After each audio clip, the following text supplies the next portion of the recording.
आपका हमारी वीडियो में स्वागत है।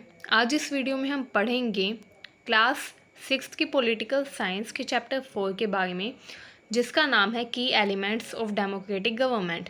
आपने थर्ड चैप्टर में पढ़ा था कि गवर्नमेंट क्या होती है, गवर्नमेंट के फंक्शंस क्या है एंड गवर्नमेंट कितने टाइप की होती हैं।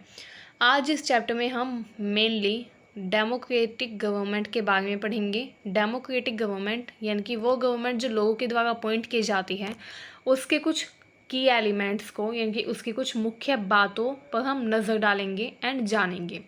तो आइए अब हम स्टार्ट करते हैं। ठीक है, देखिए ये घटना साउथ अफ्रीका की है। इस चैप्टर में स्टार्टिंग में साउथ अफ्रीका का एग्जाम्पल दिया गया है। साउथ अफ्रीका जो है यानी कि दक्षिण अफ्रीका, ये एक ऐसी कंट्री है जहाँ पर अलग अलग रेसिस के लोग रहते हैं। ठीक है, रेसिस इन द सेंस अलग अलग नस्ल के लोग रहते हैं। ठीक है, कुछ लोग वाइट हैं यानी कि कुछ वाइट है, कुछ ब्लैक, कुछ काले लोग हैं, कुछ मीडियम कलर के लोग हैं एंड कुछ वाइट पीपल हैं। तो अलग अलग रेसिस के लोग, मेनली जो साउथ अफ्रीका था वहाँ पर मेनली ब्लैक पीपल रहते थे, जो कि स्टार्टिंग से ही रहते थे। बिल्कुल स्टार्टिंग से वहाँ पर कौन रहते थे? Black people. कुछ टाइम के बाद क्या हुआ, जो वाइट पीपल थे जो कि लंदन से थे, वो साउथ अफ्रीका में जाकर रहने लग गए एंड देन उन्होंने एक रिजाइम बना लिया अपना। ठीक है, अपार्थाइड रिजाइम यानी कि रंग भेदी शासन। उसमें वो रंग के आधार पर उन्होंने भेदभाव करना स्टार्ट कर दिया कि अगर कोई व्यक्ति ब्लैक है तो उसको सारे राइट्स नहीं मिलेंगे। ठीक है, स्किन कलर के आधार पर उन्होंने डिस्क्रिमिनेशन करना स्टार्ट कर दिया। ठीक है, कुछ इंडियंस जो थे वो भी साउथ अफ्रीका में रहने गए, सेटल हो गए लेबरर्स के रूप में या ट्रेडर्स के रूप में जो गए थे, है ना।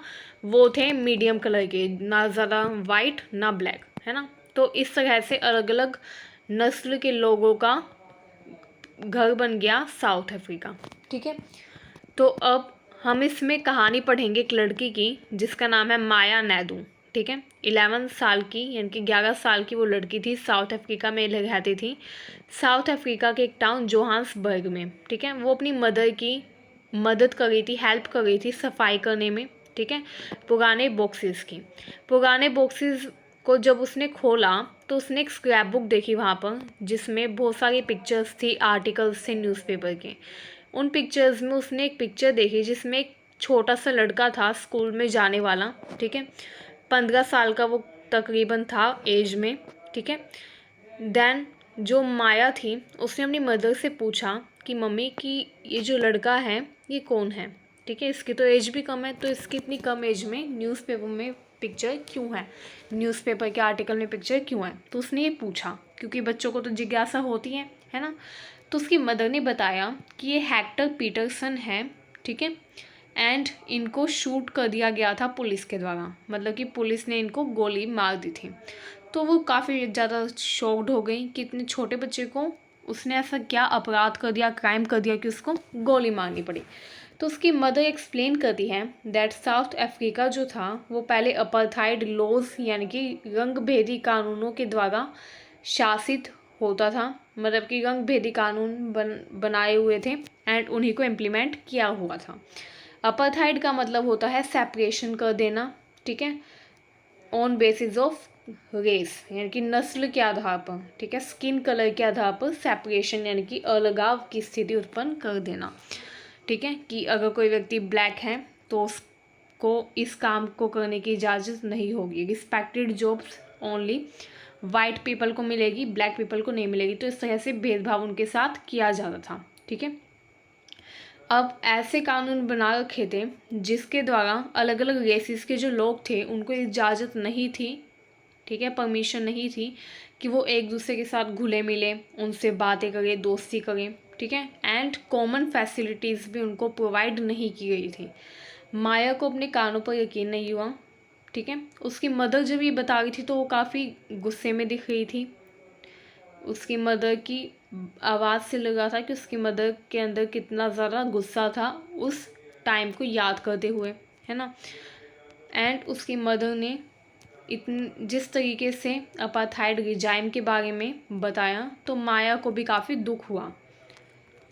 उसकी मदर ने बताया कि white people and black people के हॉस्पिटल्स भी अलग होते थे, उनकी इवन एम्बुलेंस भी अलग होती थी। वो एम्बुलेंस जो सफ़ेद लोगों की, गोरे लोगों की होती थी, वो अच्छे से इक्विप्ड होती थी, मतलब कि उसमें सारे उपकरण अच्छे से होते थे एंड वो देखने में भी काफ़ी अच्छी लगती थी, काफ़ी साफ़ सफाई होती थी उसमें। बट जो ब्लैक पीपल की एम्बुलेंस होती थी उसमें कोई भी सुविधा नहीं थी, उसमें इक्विपमेंट्स भी नहीं थे, ठीक है। एंड ट्रेन में अगर कोई व्यक्ति है, ठीक है, वो ट्रेन में सफ़र कर रहे हैं, एक वाइट व्यक्ति है एंड एक ब्लैक व्यक्ति है, तो अगर कोई वाइट पर्सन खड़ा हुआ है एंड ब्लैक पर्सन सीट पर बैठा हुआ है, तो वाइट पर्सन ब्लैक पर्सन को सीट से उठाने का राइट रखता था एंड खुद उसकी जगह पर बैठने का उसको राइट था, चाहे वो देर में भी पहुंचा हो फिर भी, ठीक है। तो ये काफ़ी ज़्यादा भेदभाव होता था। उनके इवन बस स्टॉप्स भी अलग थे, ठीक है, ब्लैक एंड वाइट पीपल के। इसके अलावा वो लोग जो ब्लैक थे उनको वोट करने का अधिकार नहीं था, ठीक है, एंड उनके साथ काफ़ी ज़्यादा भेदभाव होता था, बहुत ज़्यादा, ठीक है। नॉन वाइट्स जो लोग थे उनकी सोसाइटी भी अलग होती थी एंड जो बेकार से चीप एरियाज़ थे वहाँ पर ब्लैक पीपल को रहना पड़ता था, ठीक है, या फिर वो लोग जो ना वाइट है ना ब्लैक है, जिनका मीडियम स्किन कलर है, ठीक है, उनको भी उन्हीं एरियाज़ में रहना पड़ता था, उन लोगों को भी वाइट नहीं माना जाता था, ठीक है। इसके अलावा काफ़ी ज़्यादा उनके साथ डिस्क्रिमिनेशन होता था अलग अलग तरीके से, जैसे उनको वोटिंग राइट्स नहीं थे, है ना, उनकी लैंग्वेज जो थी उसकी भी ज़्यादा इज्जत नहीं की जाती थी। वाइट पीपल जो लैंग्वेज बोलते थे उसकी बहुत थी ज़्यादा इज्जत की जाती थी, है ना। अब उसकी मदर बताती है कि जो हेक्टर था वो जिस स्कूल में पढ़ता था उसको उस स्कूल में उसकी खुद की लैंग्वेज बोलने का अधिकार नहीं था क्योंकि वो ब्लैक था, ठीक है। तो इसलिए उसको फोर्स किया जा रहा था कि वो वाइट लोगों की लैंग्वेज को सीखें एंड लर्न करें, ठीक है। तो साउथ अफ्रीकन गवर्नमेंट जो थी वो उन लोगों को काफ़ी उस टाइम पर मारती थी जो प्रोटेस्ट करते थे वाइट पीपल के अगेंस्ट। तो हेक्टर जो था 15 साल का जो लड़का था स्कूल बॉय, उसने भी प्रोटेस्ट किया, जिसकी वजह से उसको भी मर्सीलेसली यानी कि बिना किसी दया के मार दिया गया भीड़ में, ठीक है। काफ़ी ज़्यादा उसको बुरी तरीके से मारा गया, बुलेट से शॉट किया गया, ठीक है। तो ये उसकी मदर बताती है। अफ्रीकन नेशनल कांग्रेस जो थी, अफ्रीकन नेशनल कांग्रेस, ये लोगों का एक समूह था जिन्होंने अपार्थाइड यानी कि रंग भेद के अगेंस्ट स्ट्रगल किया, लड़ाई की, ठीक है। एंड उनका जो लीडर था, जो सबसे फेमस लीडर थे उनके, चारिस्मेटिक लीडर, वो थे नेल्सन मंडेला, ठीक है। उन्होंने कई सालों तक इसके लिए लड़ाई लड़ी। वो चाहते थे कि उनकी कंट्री में हर व्यक्ति को इससे छुटकारा मिले, इस समस्या से, ठीक है। एंड फाइनली 1994 में 1994 में उनको सक्सेस मिल गई, ठीक है। साउथ अफ्रीका एक डेमोक्रेटिक कंट्री बन गया एंड ऐसी कंट्री बन गया वो जहाँ पर सभी नस्ल वालों को सेम राइट्स मिलते थे, किसी के साथ कोई भी भेदभाव नहीं किया जाता था, ठीक है। तो ये उस टाइम पर उनकी सक्सेस इस तरह से उनको मिली, ठीक है। अब देखिए नेक्स्ट टॉपिक है हमारा पार्टिसिपेशन। अब हम इसमें मेनली पढ़ेंगे डेमोक्रेसी के बारे में। आपको पता ही है कि इंडिया में रिप्रेजेंटेटिव डेमोक्रेसी है, हम वोट देते हैं अपनी पसंद के लीडर को एंड देन वो लीडर जो है वो जब जीत जाते हैं देन वो हमारे बिहाफ पर अलग अलग डिसीजंस लेते हैं हमारे वेलफेयर के लिए, ठीक है, एंड वो हमारे डिसीजंस को ही रिप्रेजेंट करते हैं, ठीक है। वो लीडर्स जो जनता के बिहाफ पर अपने डिसीजंस लेते हैं एंड जो लोगों के द्वारा ही इलेक्ट होते हैं, वो हमेशा लोगों के हितों को ध्यान में रखकर ही अपना काम करते हैं कोई भी, ठीक है, लोगों के हितों को ध्यान में रखकर ही डिसीजन लेते हैं। अब हमारी कंट्री में क्या है, इलेक्शंस होते हैं फिक्स्ड पीरियड के दौरान, 5 साल का पीरियड होता है, 5 साल के बाद हर 5 साल के बाद इलेक्शंस होते हैं, ठीक है। एंड जब इलेक्शंस होते हैं तो वो गवर्नमेंट जो है वो हटाई भी जा सकती है एंड ये भी हो सकता है कि वो दोबारा चुनी जाए अगर उसने अच्छा काम किया है तो, ठीक है। अगर कोई भी व्यक्ति जीत गया है इलेक्शन तो अगले 5 साल बाद उसको दोबारा इलेक्शन जीतना होगा अगर वो अपनी पोस्ट पर बने रहना चाहता है तो। इस तरीके से डेमोक्रेसी में जो गवर्नमेंट है उसकी पावर्स लिमिटेड हो जाती हैं रेगुलर इलेक्शन के द्वारा, क्योंकि अगर वो अच्छे से काम नहीं करेंगे, अपना लोगों के वेलफेयर के लिए कोई भी काम नहीं करेंगे, तो उनको अगले इलेक्शन में, जो कि अगले 5 साल बाद होने वाले हैं, उसमें हार का सामना यानी कि डिफीट को भी फेस करना पड़ सकता है। ठीक है, अब देखें अदर वेज ऑफ पार्टिसिपेटिंग, यानी कि पार्टिसिपेट करने के और कौन कौन से वेज हैं। इलेक्शन जो है वो यूजुअली 5 ईयर्स के बाद होते हैं। ठीक है, वोटिंग होती है एंड देन गवर्नमेंट अपॉइंट होकर आती है। लोग जो है वो पार्टिसिपेट करते हैं इन इलेक्शंस में एंड काफ़ी अच्छे से बढ़ चढ़ कर वो हिस्सा लेते हैं इसमें। अगस्त 2005 में जब एक पर्टिकुलर गवर्नमेंट जो थी उसने काफ़ी ज़्यादा इलेक्ट्रिसिटी बिल इंक्रीज़ कर दिया, तो लोगों ने अपना डिसअप्रूवल शो किया। ठीक है, असहमति दर्शाई एंड लोगों ने क्या किया, प्रोटेस्ट किया। ठीक है, उन्होंने रैलीज़ निकाली, उन्होंने काफ़ी कैंपेन चलाए। ठीक है, गवर्नमेंट ने काफ़ी ट्राई किया कि वो लोगों को समझा सकें एंड अपनी पोस्ट को डिफेंड कर सकें, अपने डिसीज़न का बचाव कर सकें जो कि उसने डिसीज़न लिया था इलेक्ट्रिसिटी बिल बढ़ाकर। ठीक है, बट लोगों ने गवर्नमेंट की एक भी नहीं सुनी, गवर्नमेंट के सारे प्रयास विफल गए। ठीक है, उनका कोई फ़ायदा नहीं हुआ। फाइनली क्या हुआ, लोगों का जो ओपिनियन था वो चुना गया एंड गवर्नमेंट को अपना डिसीज़न चेंज करना पड़ा। ठीक है, क्योंकि वो लोगों के प्रति रिस्पॉन्सिबल होती है। मैंने आपको पहले भी बताया था 3rd चैप्टर में कि डेमोक्रेटिक गवर्नमेंट जो होती है उसमें लोग जो हैं वो उनके पास पावर होती है कि वो प्रोटेस्ट कर सकते हैं अगर गवर्नमेंट उनके अगेंस्ट कुछ भी काम कर रही है तो। इसके अलावा जो गवर्नमेंट है वो अकाउंटेबल होती है लोगों के प्रति, अपनी जनता के प्रति। अगर वो अच्छे से काम नहीं करेंगे तो जनता के पास राइट है कि वो उनसे जवाब मांग सकते हैं कि आपने हमारा ये काम क्यों नहीं किया। ठीक है, तो ये डेमोक्रेसी का फ़ायदा होता है। और भी कई तरीके हैं जिसके द्वारा जो लोग हैं वो अपना डिससेटिस्फैक्शन शो करते हैं। ठीक है, गवर्नमेंट के प्रति, गवर्नमेंट के अगेंस्ट। तो वो क्या क्या तरीके हैं, जैसे कि रैली निकाल कर, धरना प्रदर्शन करके, है ना, हड़ताल करके। जैसे कि आपने सुना होगा कई बार ऑटो ड्राइवर्स वालों की हड़ताल हो चुकी है ना। एंड पहले जब बैंक्स को प्राइवेटाइजेशन करने की बात की गई थी तो बैंक के जो कर्मचारी थे, ठीक है, उन्होंने भी हड़ताल यानी कि स्ट्राइक कर दी थी। तो इस तरह से वो अपना डिसअप्रूवल शो करती है, जो जनता है वो अपना डिसअप्रूवल शो करती है धरना, रैली, स्ट्राइक, सिग्नेचर कैंपेन, इन सब के द्वारा। ठीक है, अगर उनको कोई भी चीज़ अनजस्ट लगती है, अनफेयर लगती है, तो वो न्यूज़पेपर एंड मैगजीन्स में भी इस बात को बढ़ा चढ़ा कर दिखा सकते हैं कि ये चीज़ गलत है ना। तो इस तरह से देखिए, जैसे इस पिक्चर में दिखाया गया है कि ये क्या कर रहे हैं, ये प्रोटेस्ट कर रहे हैं, है ना। इस तरह से ये एक सच्ची डेमोक्रेसी की पहचान है। ठीक है, जो कि लोगों को अलाउ करती है पार्टिसिपेट करने के लिए, है ना। सारे सेक्शंस जो है सोसाइटी के, ऑल सेक्शंस ऑफ पीपल, चाहे वो अमीर हो, चाहे वो गरीब हो, चाहे वो महिला हो, चाहे वो पुरुष हो, है ना, उनके पास कैपेबिलिटी होती है, एबिलिटी होती है कि वो अपना प्रोटेस्ट करें अगर उनके साथ कोई अनफेयर काम हुआ है तो, अगर उनका काम सरकार ने नहीं किया है तो। ठीक है, इसके अलावा एक और तरीका है जिससे लोग पार्टिसिपेट करते हैं इसमें, एंड वो है कि लोग सोशल मूवमेंट्स ऑर्गेनाइज करते हैं, है ना, एंड गवर्नमेंट को और उसकी फंक्शनिंग को चैलेंज करते हैं। गवर्नमेंट जो भी काम कर रही है उसको चैलेंज करते हैं। ठीक है, जो माइनॉरिटी कम्युनिटीज़ हैं जैसे कि दलित, आदिवासी एंड वीमेन, उन्होंने इसी तरीके से अपना प्रोटेस्ट किया था। उन्होंने खुद की कम्युनिटी बनाई एंड देन उन्होंने प्रोटेस्ट किया। ठीक है, इस तरीके से।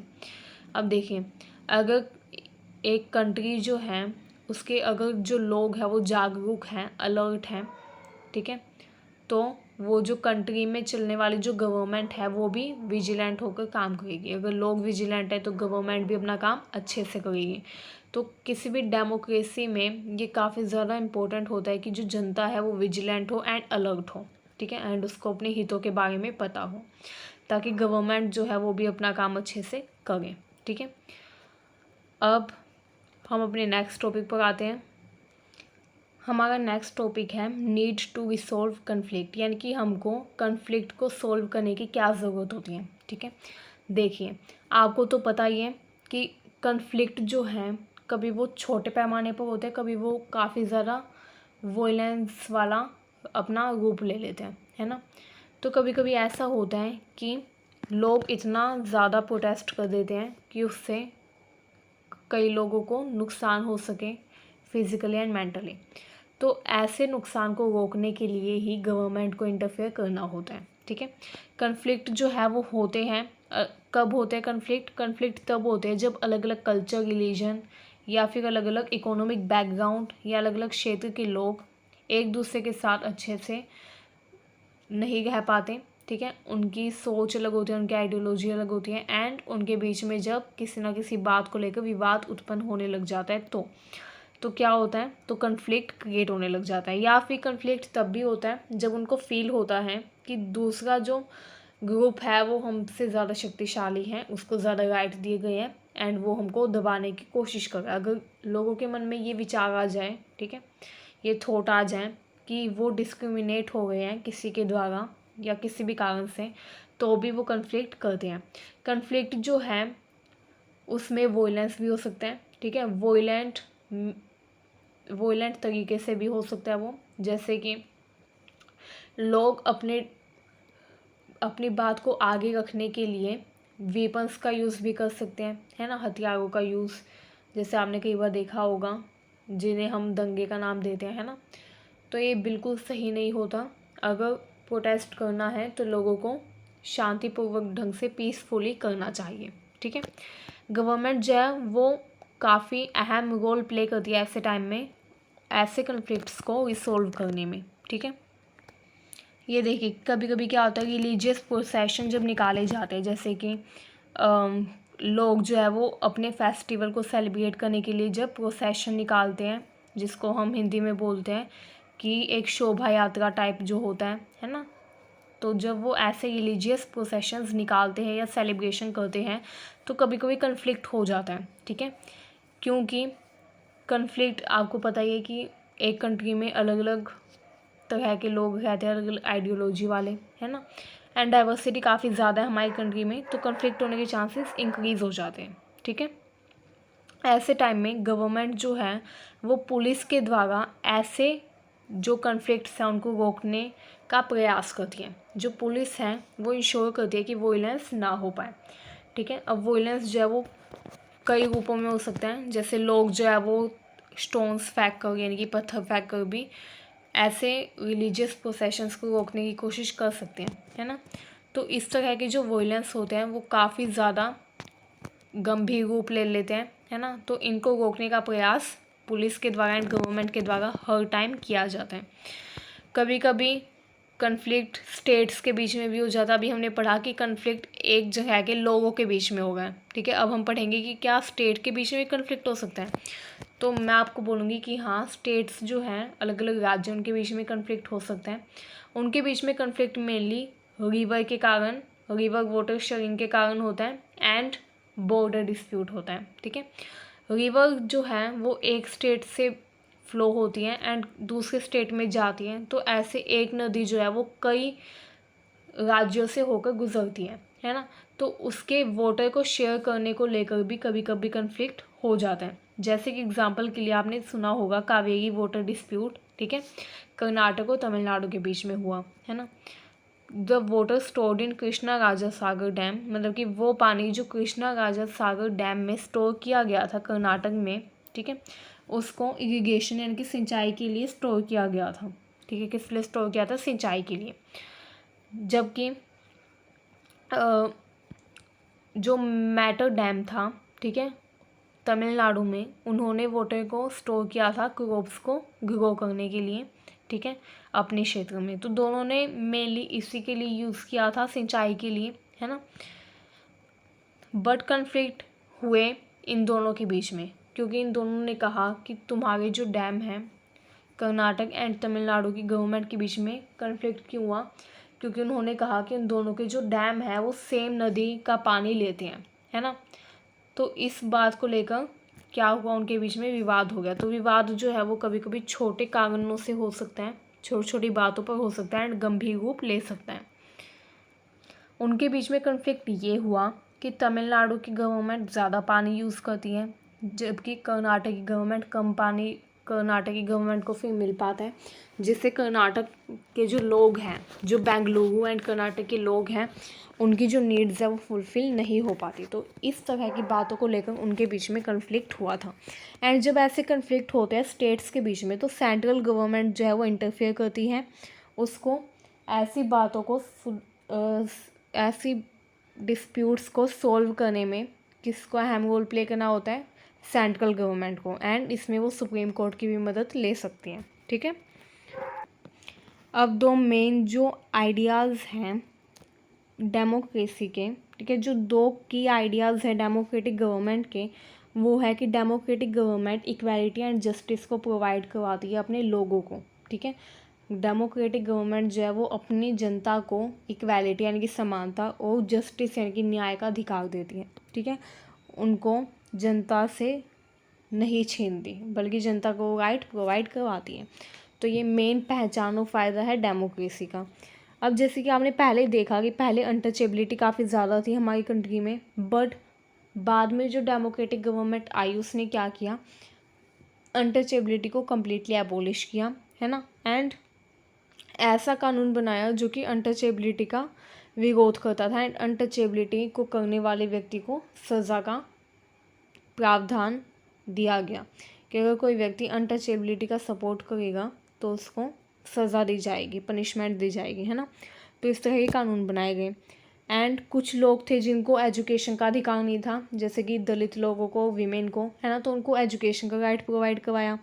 मेडिकल फैसिलिटीज़, ट्रांसपोर्ट की फैसिलिटीज़ दी लोगों को, है ना। एंड जो निचली जाति के लोग थे जिनको मंदिरों में जाकर प्रेयर यानी कि पूजा करने की भी अनुमति नहीं थी, उनको मंदिरों में जाकर पूजा करने की परमिशन किसने दिलवाई, गवर्नमेंट ने दिलवाई, है ना। तो डेमोक्रेटिक गवर्नमेंट ने किसके लिए काम किया, इक्वालिटी के लिए। तो डेमोक्रेटिक गवर्नमेंट की एक पहचान होती है कि वो लोगों को इक्वालिटी प्रोवाइड करवाती है। ठीक है, इक्वालिटी के साथ साथ जस्टिस भी देती है।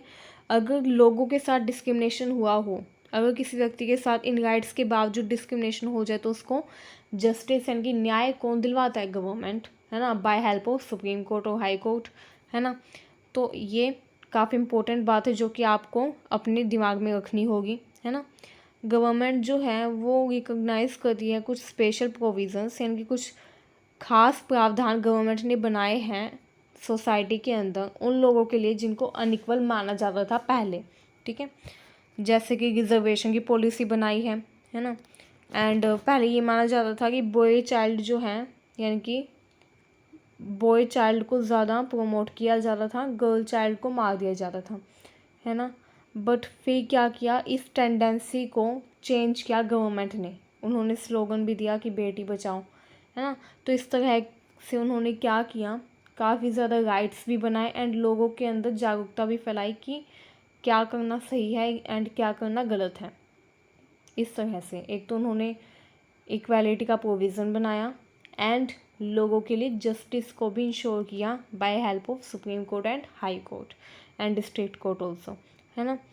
अब हमारी कंट्री में क्या होता है, अगर किसी व्यक्ति के साथ कोई भी भेदभाव किया जाता है या कोई भी इनजस्टिस की जाती है, ठीक है, तो उसको राइट है कि वो कोर्ट में जाकर केस फाइल कर सकता है ना। इसके अलावा ऐसे जो राइट्स थे, ऐसे जो स्पेशल प्रोविज़न बनाए गए, उन्होंने इन समूहों को काफ़ी पावर दी। जैसे गर्ल्स के लिए जब कानून बनाया गया, है ना, इनजस्टिस को ओवरकम करने के लिए, तो गर्ल्स जो थी उनको हेल्प मिली आगे बढ़ने में, है ना, अपना काम एफिशिएंटली करने में एंड अपने पैरों पे खड़े होने में। तो इस तरह से तो ये हमारा चैप्टर था। आई होप आपको हमारा चैप्टर समझ में आया। Thanks for watching our video. Thank you for watching this. ठीक है।